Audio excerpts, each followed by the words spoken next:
We are walking in the light. It's walking in the light. Just for a show. Oh, oh. Walking in the light with the Lord on my side. I don't fear no evil with the Lord on my side. You're the fountain of life in you. We see light in your light. We have hope in your light. My light shines. Death cannot defeat us. Depression cannot hold us.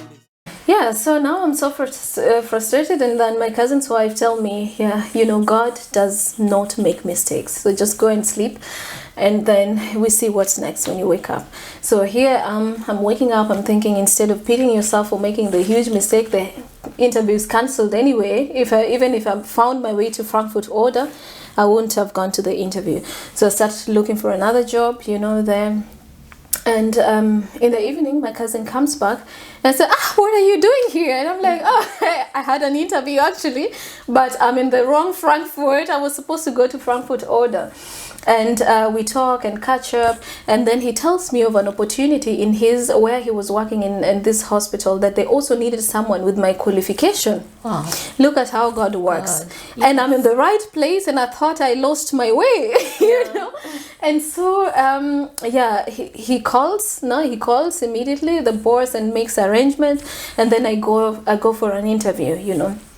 And yeah, in that interview they were nice. They were trying to, you know, create a new position in the hospitals, and my cousin told me, you can do it, you know, I'll support you to know some of the things that, you know, you need to know in the hospital and all that. And I was like, yeah, okay, let's do this.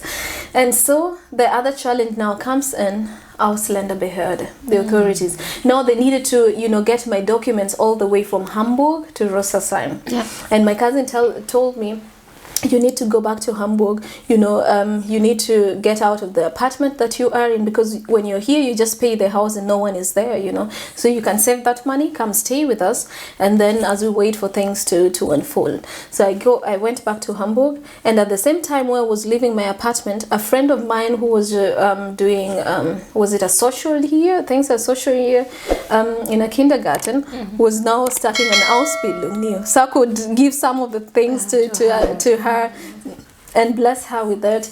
And I didn't carry a lot of things, you know. I just came with I don't know, 4 suitcases, I think so. And I came to start my life now in Hessen. You know, I'm living with my cousin, and they're really nice. My cousin, I'm so Daniel, God bless you so much, and too, but they're amazing. They took me in. They will ask me, Marina, we know you don't, you know, you eat specifically. At that time I was a vegan, you know, and I was, you know, choosing the things that I eat, the things that I don't eat, and Shuba will be asking me, what do you want to eat, so we buy for you and everything. And I was like, wow, God. Sometimes I was even ashamed of saying, yeah, I need this, because I was like, no, they also have, you know, they're young, they're a young family, they need the money also, and they take me also in and all that. And yeah, God used them to just, you know, give me that space to develop myself in Hessen. So I started looking for a church here in Darmstadt, you know, in Frankfurt, and I saw that there's an international church, you know, in Darmstadt. So I was like, oh, interesting, international, so that means they speak English. And so I wrote the pastor. I went to the website and wrote the pastor, and the pastor replied me and told me how to get to the church. I woke up early in the morning and I loved the church. The singing. Before Corona, it was just like home, you know. We sing in English, we do everything in English, and the service was just like what I know back at home. And I was like, wow, this is it. This is home, you know. Okay, was it an Adventist? It was an Adventist church, yeah. And at the same time, I was going with my cousin to they are Pentecostal, so I was going to a Pentecostal church too. And I was like, yeah, I'll take care of the kids when you guys are practicing and all that. But at this time, I'm still waiting for my documents to come from Hamburg here. And I write them, I call them, they're like, there's nothing they can do, they just have to wait for the documents. Now I have a position in the hospital, and they're waiting for me for my documents, and now they are suspicious, or maybe I'm illegal in Germany, you know. They're thinking maybe she's illegal in Germany. Why are these documents taking so long? Because they didn't have, you know, cases like you have to wait for, you know, your documents so that you get, you know, you get a work visa. They don't know the processes, you know. So for many people go through these trials because you know you have the skills, this position is, is good for you, but then they don't know the process. The people who are coming up with the foreigners, people who are coming here in Germany, go through the visa and all that. And if you go to a company that they don't have a lot of foreigners, they don't know. No, it's true. They don't know. So they were tired of waiting for my things to come and the visa, and I was like, now the position is gone like that, But then one day I was seated in that Pentecostal church, and my cousins, they were in front doing the stuff, praising God and praying, and I just broke down in tears because now I couldn't understand God's way anymore. Yeah. I was like, I come here, the interview gets cancelled. I leave my apartment now. I got a new job, and then the job is also normal because my documents are not coming from Hamburg. And now these people think I'm illegal in Germany and try to, make money in an illegal way or something. And I was like, God, I don't understand. That is the point where I just let it out. I just started crying, and they saw me from front, and so they came in the back seat where I was, and they started praying for me, and I'm a Seventh-day Adventist, and we pray differently. We pray differently at the Pentecostal. They pray in tongues, they pray over you and all that. But I'm someone who, I respect, I respect people's beliefs, whether you're a Pentecostal or a Catholic, or if you decide to come and pray for me, I really humble myself and pray with you, I don't say, no, I'm not from this church and so on. So I was crying there, and they were praying for me. And then the pastor stopped and told me, I know you're a child of God, but why are you crying? Because God is answering your prayer.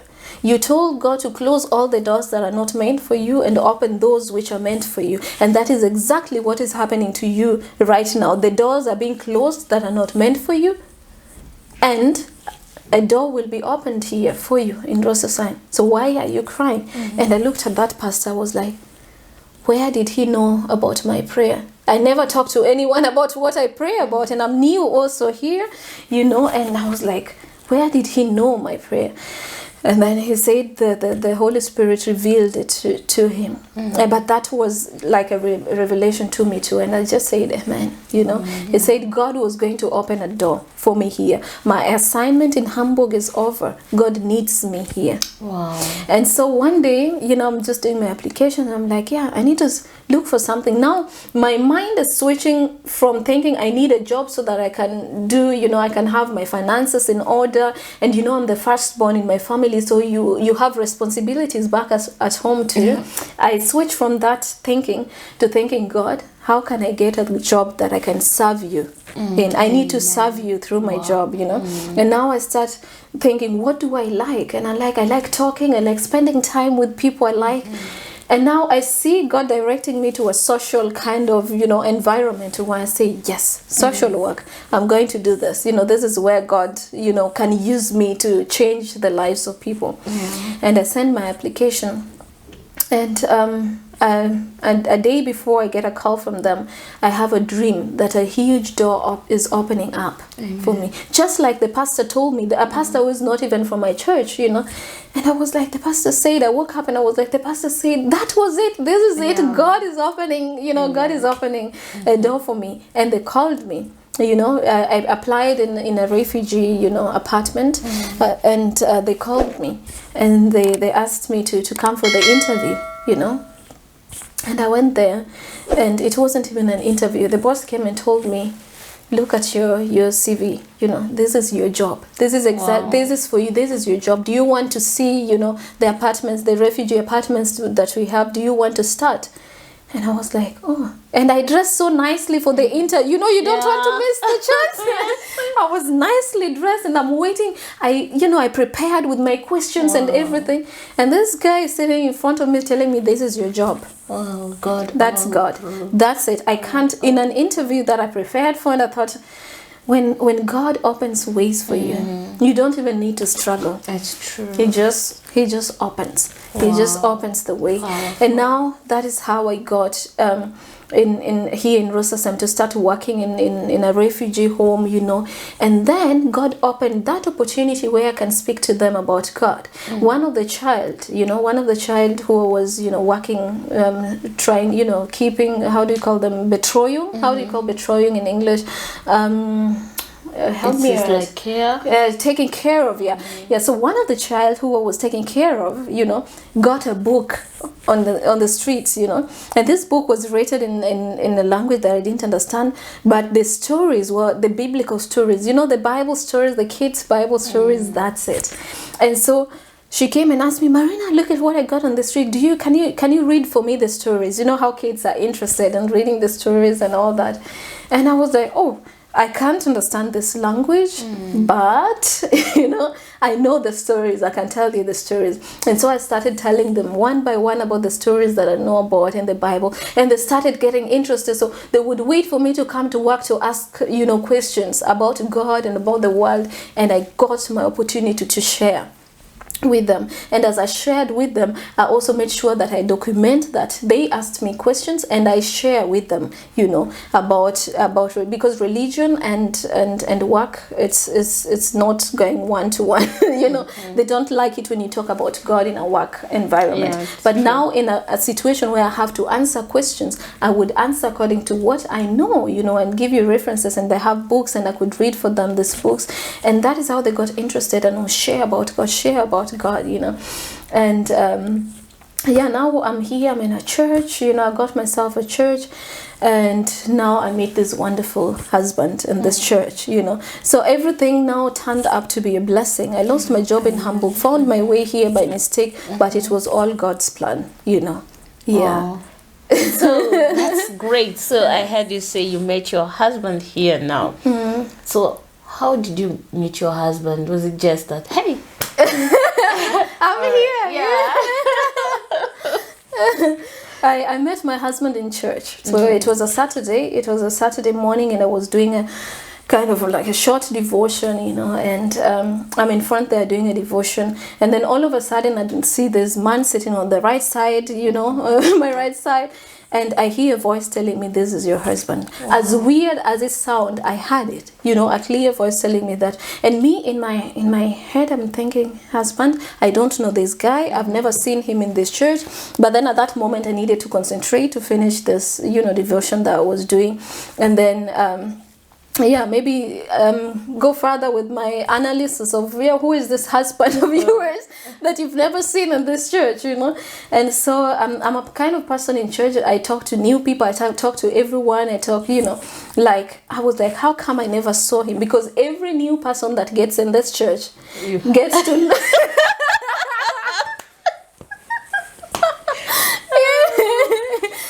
Get to know me, because I always go to new people like, hi, how are you doing? Small talk. And people know me for that. And my friends, they made fun of me, like, Marina would just wait for the time of potluck to go and talk to me. I talk to people. Now I'm like, this guy, I've never seen him in church before. How come, And then now potluck. That is where I talk to people, new people. Potluck, he's there, he's there eating with a friend of his, I think from Ghana. And they're talking, and get my food, and I sit on the table that they were sitting. There was space. I strategically positioned myself there, and I started small talk with them. And I'll start asking, are you guys new in church? I've never seen you before. And we get in a small talk. And so later on, he told me he found it so interesting how social I am and how warm I was. And he was looking around whether I'm there, all that. So I just got us into a small talk with them, I get to know them, and then I realize in this small talk, but this so-called husband, is so shy. So look at him. He's so shy, and I'm such a talkative person. So I was like, oh God, but how is this going to be? With this kind of combination. I thought you were a very shy person. Initially, I thought you were a shy person. No. I was shy before. But when God started putting me in the forefront to work for Him, now it was gone. The shyness was gone. Now I started just being social, running up and down. I would talk to everyone, even strangers. And I would be depressed when I don't talk to people. Whoa. God really did some job in you. I need to talk to someone. So I started, I'm in this table talking to them, and yeah, that was my first contact to him. I never saw him in church, even though he told me he's been there. He comes once in a while when he's around, and I'm like, once, but I've been here for a while.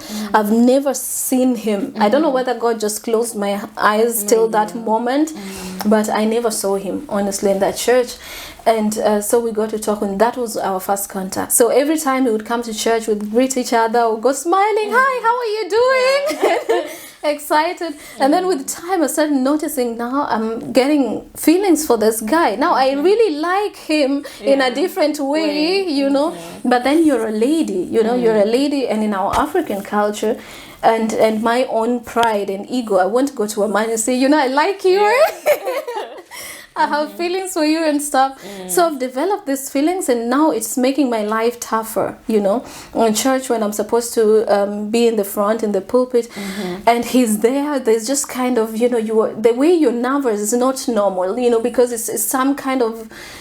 some butterflies, and your whole world is turning up and down, and I'm like, Lord, no, I don't want this, And so I was in a point where I said, if there is anything that is coming between me and God, remove it, And at this point, it was my feelings for him coming in between me and the service of God, even though feelings are just normal. And just normal things, but this feelings that I don't, I lose even, I'm there in front, but I don't even know what I'm saying anymore. I'm not myself. That's not, for me, it was like, this is not normal. It might be normal when you're in love, but for me at that moment, I was like, no, I don't want this. And I remember one day, before I went to the pulpit, I went to the toilet, and I cried to God from the bottom of my heart, and I told God, take all these feelings away. I don't want it.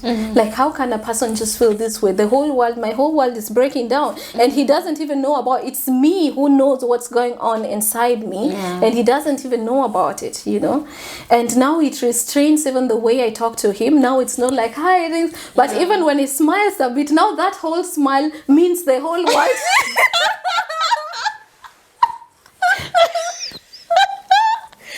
Oh, love is beautiful and foolish at the same time. But at that time, he doesn't even know what is going on with me, so I'm fighting within myself, and no one knows what's going on with me, and so it was a fight. So I tell God, please, I don't want this. If this is the way love feels like, just remove all the feelings. I don't want. I just want to serve you. Yeah. And I tell you the prayers that it sounds funny, but I come to God the way I am. The way I speak to people, the way I just come to God real, the way I am. I'm like, God, let's talk about it. I don't want, please get off this. And immediately I walked out of that washroom. Everything was okay. I was like new, and I was like, yeah. And I went to the pulpit, did my sermon, did everything. I walked out, and now I could talk to him again, like a friend, and not with, with the feelings, because with the feelings you interpret everything wrongly. He's just smiling out of friendship, he loves me. He loves me already, Lord, you see. And now I could work with a clear mind. I could work with a clear mind and serve God with a clear mind. But the deep inside me, still, I was still wishing that he would come by. He would cross my path, and finally it would happen, and all these beautiful things. And I started praying. I started praying. I'm like, God, if that was your voice, and that on that pulpit, if that was you, say that was my husband, then I need you to let it happen. Because me, I want to go to a man and say, I like you, I like you, and you will scare them. Imagine going to a German guy and saying, God told me. I was like, but why did God tell me to? Oh God. And I also thought those things of God telling people I also thought they were funny, because I remember there's this time, there's a guy I was dating before back in Kenya. I went to the States, and he said that, I was praying for a wife, and I was praying for, and I was like, praying for what? I laughed at this guy, I laughed like the world was coming. God made sure he has to take you through the same path. Sure he had to take me through that part. Yeah. I laughed at him, like, you can't be serious. How can someone pray for a wife, for a things, and how can you even think of that, you know? Exactly. And I laughed at him. But now here was me, Marina. Now me, I'm the one who has to pray. Okay. Has to pray. God is And a good teacher. Yeah. He is a good teacher. The things you do to people, you know, I laughed at him. Now I couldn't even laugh at myself. It wasn't serious. We walking in the light.